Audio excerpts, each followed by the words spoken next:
우리가 저번 시간에는 성경 속에 나타난 음악의 기원, 또 유래에 관해서 좀 살펴봤습니다. 그래서 오늘은 이제 보다 음악에 집중을 하려고 합니다. 과연 음악이란 무엇이라고 말할 수 있을까요? 음악의 정의는 무엇이고, 또 우리는 음악이라고 말하려면 거기에 어떤 요소가 있다라고 손을 꼽을 수 있을까요?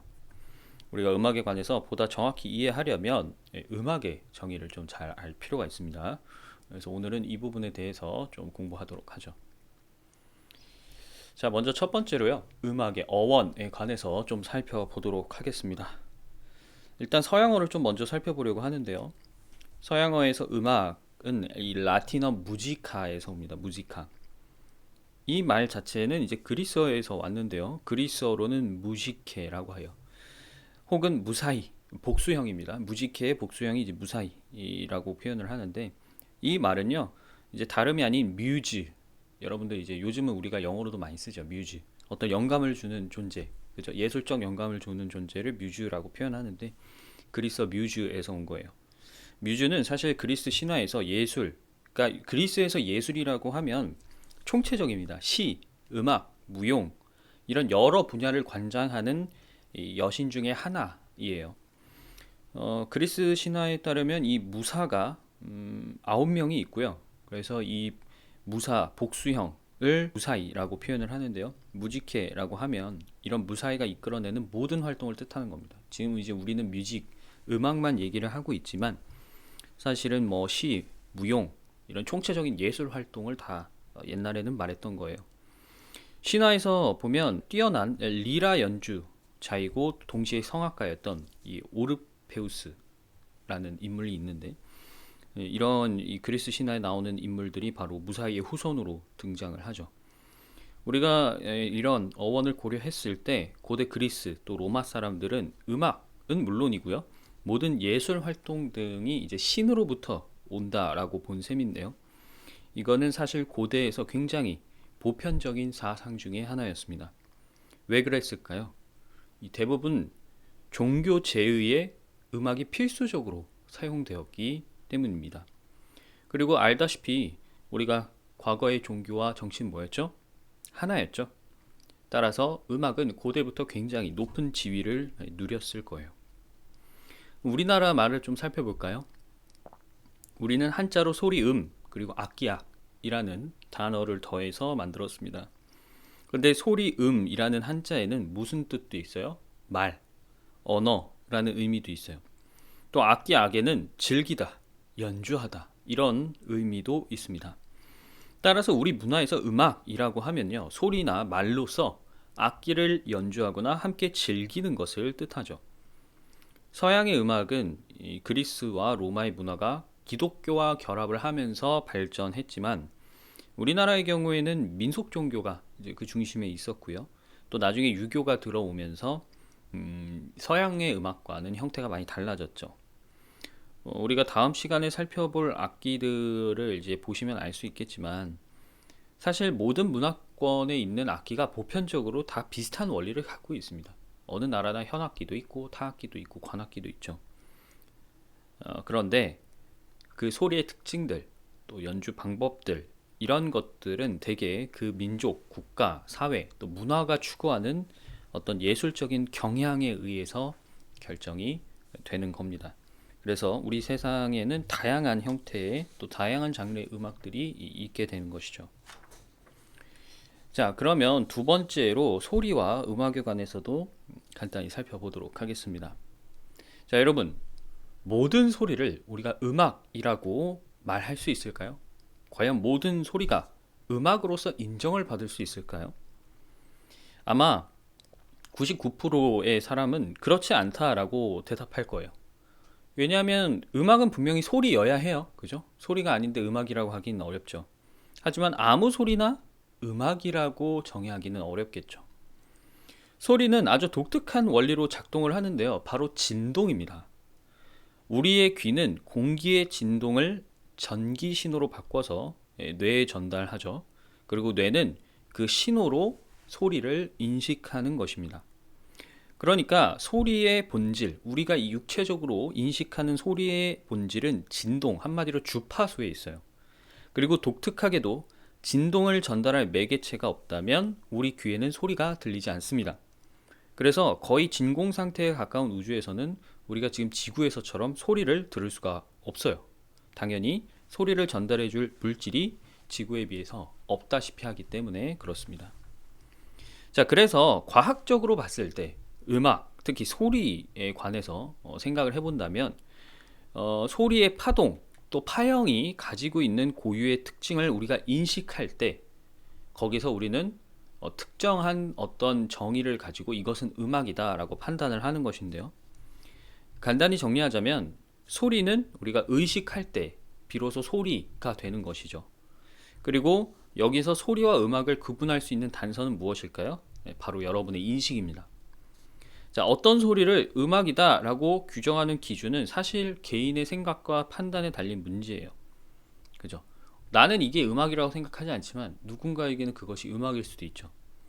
그리고 이것은 시대, 또 사회, 문화, 관습 등 다양한 영향 속에서 결정이 되고 형성이 되기 때문에 우리가 천편일률적으로 결정을 하거나 정의를 내리기는 사실 쉽지 않아요. 그럼에도 불구하고 모든 사람들이 음악이라고 생각하는 것 중에서 공통되는 분모만 뽑아내면 우리가 보편적으로 무엇이 음악이다 라고 얘기할 수 있는 요소들이 나오게 되는 거예요. 그래서 우리가 세 번째 챕터에서 음악의 요소에 관해서 좀 하나씩 살펴보도록 하겠습니다. 여러분, 이 옛날에 학교 다니실 때 음악의 3요소 이렇게 배웁니다. 뭐죠? 리듬, 멜로디, 화성이에요. 그런데 이것이 음악의 전부냐? 또 그렇지는 않아요. 하지만 이 3요소를 베이스로 해서 다양한 창작 활동들이 일어나는 것이죠. 오늘날 우리가 음악을 만들고 연주하고 감상하는 활동에 있어서 사실상 재료는 굉장히 다양합니다. 어쨌든 기본 베이스가 되는 3요소 중에 하나씩 좀 살펴볼게요. 첫 번째는 영어로는 톤이 되겠습니다. 음은 음악의 가장 기본적인 재료라고 할 수 있어요. 뭐 음이라고 하면 말 그대로 소리라는 건데 뭐 우리가 두 번째 챕터에서도 살펴봤지만 세상의 모든 소리를 우리가 음이라고 말하기는 좀 어렵습니다. 물론 소리가 없으면 그건 음이 아니겠죠. 하지만 세상에 있는 모든 소리를 다 음으로 분류하려고 하면 한도 끝도 없습니다. 그래서 우리가 뭘 만들었냐? 음정이라는 걸 만들었어요. 음정. 음하고 음정은 다릅니다. 음정이라고 하면요, 높이가 다른 두 사이의 간격을 우리가 음정이라고 합니다. 그런데 그러면 음정의 기준은 무엇이냐? 이건 사실 문화권마다 달라요. 그 나라에서 사용하는 음악에서의 기준이 다 다르기 때문인데 지금에야 우리가 보통 서양에서 사용하는 그 5선보 악보의 음을 표기를 하잖아요. 이게 표준이 됐으니까. 그런데 국악 같은 경우는 어때요?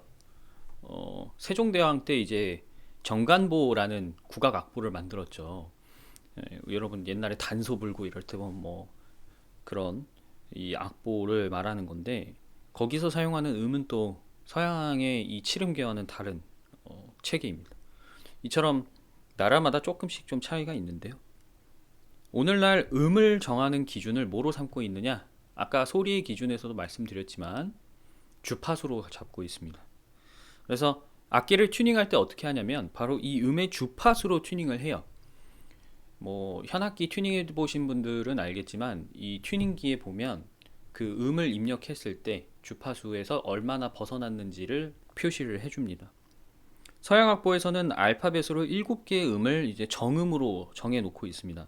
그리고 그 사이에 이제 반음을 넣어서 사용을 하고 있는데 우리가 이렇게 여러 음의 체계를 음계, 영어로는 스케일이라고 하죠. 음계라고 합니다. 그래서 그 다음에 음정, 음계는 모두 다른 겁니다. 동양에서 그리고 고대 음악에서는 대부분 5개의 음을 기본으로 사용을 했어요. 이걸 오음 음계라고 합니다. 근데 이제 서양에서는 시간이 지나면서 7음계로 발전을 합니다. 음이 7개가 있다는 것이죠. 근데 이 음계가 왜 중요하냐면 음악의 풍을 결정해요.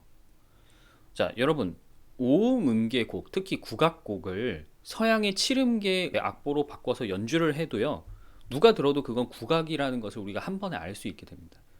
그만큼 음계가 갖고 있는 특징은 그 음악의 전반적인 분위기를 결정할 만큼 중요한 요소이기도 해요. 자, 다음으로는 이제 화음이 되겠습니다. 영어로 하면 코드가 되겠죠. 화음 혹은 화성이라고도 하는데 음을 3개 이상 결합한 것을 우리가 화음, 화성이라고 합니다. 화음이 왜 중요할까요? 음이 하나만 있으면 그것은 어떤 선율을 구성할 수 있지만 단조, 장조라는 체계를 만들어줄 수는 없습니다. 단조로운 선율을 넘어서 곡이 어떤 장조, 단조라는 조성 체계를 가지려면 반드시 화음이 있어야 돼요. 그리고 이게 화음이 있냐 없냐는 사실 극명합니다. 예를 들어서 찬송가도 마찬가지예요. 단조로운 멜로디만 갖고 있으면 우리는 그것이 어떤 장조나 단조와 결합됐을 때 연주되는 것과는 굉장히 다른 인상을 받게 됩니다. 간단히 얘기해서 뭐 나비야 나비야 아니면 떴다 떴다 비행기처럼 아주 단순한 동료의 선율도 거기에 어떤 코드를 넣느냐에 따라서 분위기가 완전히 달라질 수 있어요. 화음은 보통 가장 밑에 음을 기본으로 해서 그 위에 홀수로 쌓아서 만듭니다. 예를 들면 3도, 5도 위에다가 음을 쌓는 거예요. 이렇게 쌓은 코드를 보통 3화음이라고 부르는데 이 음을 쌓을 때 3도, 5도 음이 단음이냐 완전음이냐에 따라서 코드명을 다르게 붙여요. 그래서 이제 우리가 어렸을 때 피아노 학원 가면 기본적으로 이 화음 체계를 배울 때 요거를 가장 먼저 배우죠. 뭐 웃뜸 화음, 우드뜸 화음, 가온 화음, 버금 딸림. 저도 어렸을 때 배울 때 도대체 뭔 소리인지 하나도 몰랐었는데 사실은 이게 되게 기본 중에 기본이에요. 지금 화면에 보이는 것들이 이제 3화음의 기본적인 형태들입니다. 화음은 곡의 진행 방향을 관통하는 데 있어서 아주 중요한 재료예요. 음은 멜로디 자체를 구성해 주는데 기본이 된다면 화성은 그 음을 쌓아서 곡이 어떤 분위기를 가지고 어떤 풍을 가지고 전개되느냐에 대한 굉장히 중요한 재료가 되는 것입니다. 그래서 우리가 어떤 음악의 전체적인 흐름을 구분할 수 있거든요. 그 구분하는 기준이 뭐예요? 화성이 어떻게 진행되느냐. 그걸 가지고 우리가 음악의 분위기를 잘라서 구분을 할 수가 있습니다. 자, 그다음 마지막은 리듬이에요. 리듬. 리듬은 뭐랑 똑같은 어원을 갖고 있냐면요. 라임과 똑같은 어원을 갖고 있습니다. 라임. 우리말로 하면은 운이에요. 운. 운은 뭐죠? 소리가 비슷한 글자가 계속 비슷한 위치에 규칙적으로 쓰이는 거예요. 이와 비슷하게 리듬은요. 일정한 박자에 맞춰서 곡이 진행되는 진행 자체를 가리킵니다. 그래서 리듬엔 뭐가 있냐면 운동성이 있어요. 어떤 한 방향으로 계속 나아갑니다. 그런데 거기에 특정한 질서가 있어야 우리는 리듬이라고 말할 수 있어요. 그래서 사실 리듬은 우리의 삶과 비슷해요. 우리가 태어나면 죽음이라는 끝을 향해서 가되 거기에는 어떤 패턴들이 나타나게 되죠.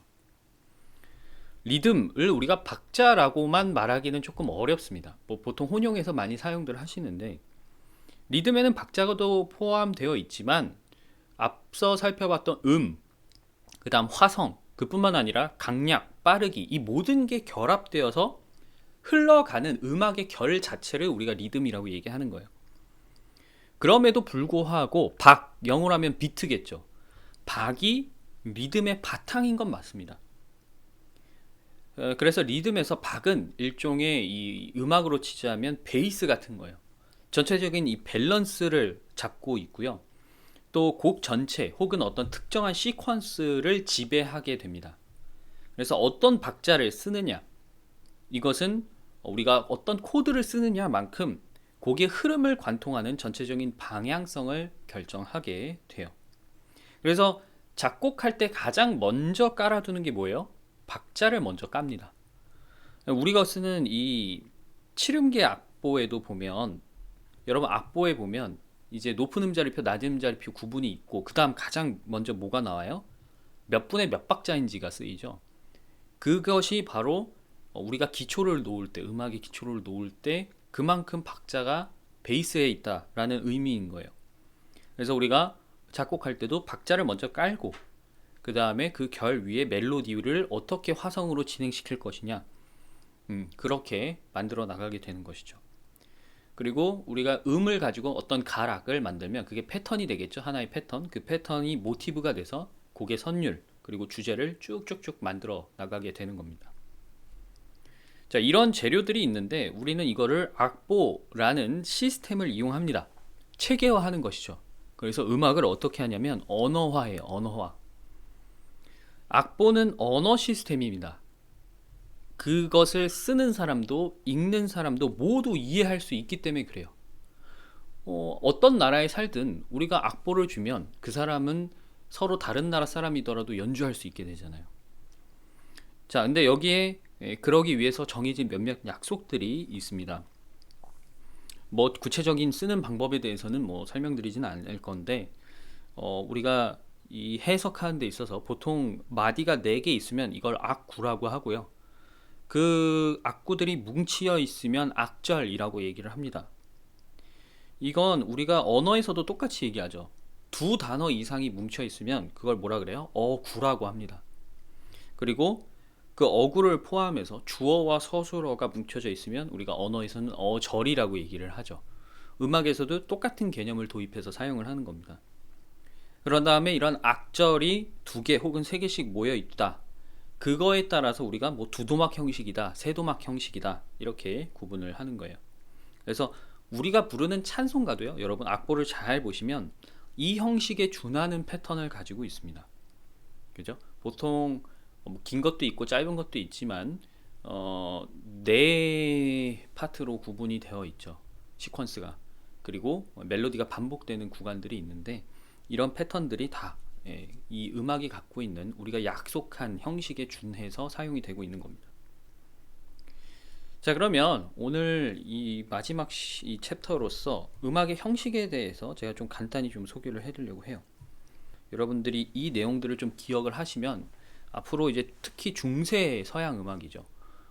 이 중세 음악을 우리가 공부할 때는 여러분들이 이 음악을 이해하시는 데 좀 많이 도움이 될 겁니다. 첫 번째로는 론도 형식입니다. 분명히 들어보신 적이 있을 거예요. 론도라고 하면 한 주제가 반복되는 사이에 다른 주제를 끼워 넣는 방식을 얘기합니다. 자, 예를 들어서 A라는 주제가 메인 테마예요. 그러면 작곡가는 A, B, A, C, A 형식으로 이 전개를 하는 것이죠. 이 론도 형식은 이 바로크 시대에 만들어졌고요. 이 론도 형식의 특징은 뭐냐? 맨 마지막에 항상 코다로 끝난다라는 특징이 있습니다. 자, 두 번째로는 소나타 형식입니다. 이것도 많이 들어보셨죠? 소나타. 클래식 음악에서 소나타라는 이름이 참 많은데 뭐 우리나라에도 심지어 이 이름을 갖고 있는 자동차도 있죠. 소나타는 칸타타의 반대말입니다. 칸타타도 많이 쓰죠. 커피 브랜드 있지 않습니까? 이 칸타타는 칸타레라는 라틴어, 노래하다라는 뜻인데요. 그거의 반대말이에요. 그래서 울리다라는 어원, 소나레에서 유래한 이 기악곡을 가리킨 겁니다. 그러니까 칸타타는 성악가가 노래하는 음악 양식이고 이제 소나타는 악기로 연주하는 기악 연주 형식이다. 그런데 지금 제가 여기서 말씀드리는 소나타 형식이라고 하면 악기로 연주하는 기악 장르를 말씀드리는 게 아니라 말 그대로 하나의 형식을 말씀드리는 거예요. 소나타 형식이라고 하면 어떤 곡의 한 악장 안에서 악장이 여러 개가 뭉쳐져서 한 곡이 되는 건데 그 곡 전체가 아니라 그 곡 안에 있는 악장에서 A, B, A 다시 그래서 이거를 음악에서는 제시부, 발전부, 재현부 이런 식으로 표현을 합니다. 이런 식으로 나타나는 전개를 소나타 형식이라고 얘기를 하고 있습니다. 자, 그 다음에 세 번째로는 변주곡입니다. 영어로 하면 베리에이션이겠죠. 이 변주곡 말 그대로 하나의 주제를 계속 바꿔가면서 연주를 하는 겁니다. 서양 음악에서 변주곡이다라고 하면 주제를 먼저 제시를 하고요. 그 주제를 변형해서 변주 1, 변주 2, 변주 3 이런 식으로 전개가 되는 방식을 말합니다. 이 다 바로크 시대 때 이제 처음 정착이 된 건데 이때 유명한 변주곡으로는 이제 샤콘느 혹은 파사칼리아라는 장르가 있어요. 그래서 클래식 좋아하는 분들은 이런 말을 좀 들어보셨을 텐데 특히 바흐가 작곡했던 무반주 바이올린 파르티타라는 작품이 있습니다. 그 중에 마지막 이 샤콘느가 굉장히 명곡으로 뽑히고 있어요. 나중에 우리가 바르크 시대의 이 거장인 바흐에 대해서 공부할 때도 종교 음악과 더불어서 좀 몇 곡을 청취하게 될 겁니다. 자, 그다음 캐논. 이것도 굉장히 많이 들어보셨죠? 캐논 굉장히 유명한 형식인데 뭐 정의만 보면 변주곡이랑 뭐가 다른지 잘 모르겠습니다. 그런데 변주곡은 주제의 변화폭이 커요. 그러니까 하나의 메인 주제를 가지고 변주할 때 이게 같은 이걸 가지고 변주한 게 맞나 싶을 정도로 다양하게 폭넓게 변주를 할 수 있습니다. 근데 캐논은 어떤 하나의 주제가 나오면 거의 그 주제에서 벗어나지 않게 변주가 돼요. 그래서 여러분들이 아는 뭐 파엘벨의 캐논도 마찬가지죠. 맨 처음에 빠바바밤 하면서 나오는 그 주제에서 크게 벗어나지 않게 계속 변주가 되는 거죠. 그래서 캐논은 뭐 우리로 치자면 돌림 노래랑 비슷합니다. 뭐 중간에 약간의 변주가 들어가지만 그럼에도 불구하고 누가 들어도 처음에 들었던 그 주제에서 왔구나라는 걸 알 수 있게 되는 것이죠. 그 다음 마지막으로 푸가가 있습니다. 이것도 많이 들어보셨을 거예요. 푸가, 이 도망간다라는 이탈리아어에서 유래한 말인데요. 사실 푸가는 캐논과 비슷합니다. 뭐냐면 동시에 진행되는 선율이 어떤 하나의 주제를 따라서 계속 전개되는 형식인데, 그래서 이 처음에 바로크 시절에는 캐논과 똑같은 의미로 썼어요. 뭐 캐논이나 푸가나 똑같이 혼용해서 사용을 했다는 거죠. 또 나오지만 바흐가 이 푸가의 대가로 알려져 있고요. 그 다음에 나왔던 뭐 핸델 등 여러 많은 후대 작곡가들도 이 푸가 형식을 굉장히 애용했다고 합니다. 자, 많은 내용들을 제가 간략하게 또 빠르게 설명을 드렸는데요. 오늘 강의를 좀 정리해 보도록 하겠습니다. 자, 음악이라는 거는 어원을 봤을 때는 고대부터 신의 영감, 재능에서 오는 것이다 라는 인식이 있었고요. 이것이 이제 우리가 오늘날 사용하는 서양화 뮤직에 굉장히 많이 녹아 들어 있다. 두 번째, 음악은 소리를 바탕으로 합니다. 그리고 사람의 인식을 통해서 소리를 음악으로 규정한다라고 말씀드렸죠. 그래서 이 중에서 공통적인 요소를 골라내면 우리가 다음과 같은 이 세 가지 요소를 뽑을 수 있게 됩니다. 첫 번째, 멜로디죠. 그래서 음을 나열해서 구성을 하는 것이고요. 화성, 음을 쌓아 올려서 구성을 하는 거죠. 그러니까 멜로디 같은 경우는 어떤 음을 수평으로 쭉 전개시켜서 쌓아가는 거고, 만들어가는 거고, 화음은 수직적으로 위로 쌓아 올려서 만드는 겁니다. 그리고 리듬은 뭐예요? 거기에 비트를 넣는 거죠. 비트를 기반으로 해서 전개를 쭉쭉쭉쭉 이어나가는 결 자체를 만들어가는 겁니다. 마지막으로 이제 서양 음악에서는 크게 론도, 소나타, 그 다음 변주곡, 캐논, 푸가 이렇게 5개의 형식이 있습니다. 이 형식을 왜 제가 말씀드리냐면 사실 지금 우리가 부르는 찬송가들은 짧잖아요. 그죠? 서양의 클래식 음악의 연주에 비하면 굉장히 짧은데 보면 짧을 수 있는 이유가 첫 번째, 두 번째, 세 번째, 네 번째 절로 나눠져 있기 때문에 그렇습니다. 그러니까 계속 반복되는 거죠. 하나의 패턴이 3번 혹은 4번 반복되는 동안에 가사만 바뀌는 거잖아요. 이런 찬송가가 갖고 있는 고전 찬송가가 갖고 있는 전개 형식 역시 바로 이 서양 고전 음악에서 다 영향을 받은 겁니다. 그래서 우리가 지금 익숙한 이 찬송가에도 이런 패턴들이 굉장히 많이 녹아 있다. 그래서 여러분들이 알고 찬송을 부르시게 되면 더 또 즐길 수 있는 부분들이 훨씬 많겠죠. 자, 다음 시간에는 이제 1부 마지막 시간입니다. 음악과 악기 마지막 시간인데 우리가 지금 연주할 때 쓰는 악기들 있죠? 그 많은 악기들에 대한 어떤 기원 또 특징들을 좀 빠르게 간단하게 훑고 전체적으로 기본적인 이 교양 내용을 마친 다음에 이제 2부에서 성경에 나오는 내용들 그리고 고전 음악에 대해서 이제 차차 살펴보도록 하겠습니다.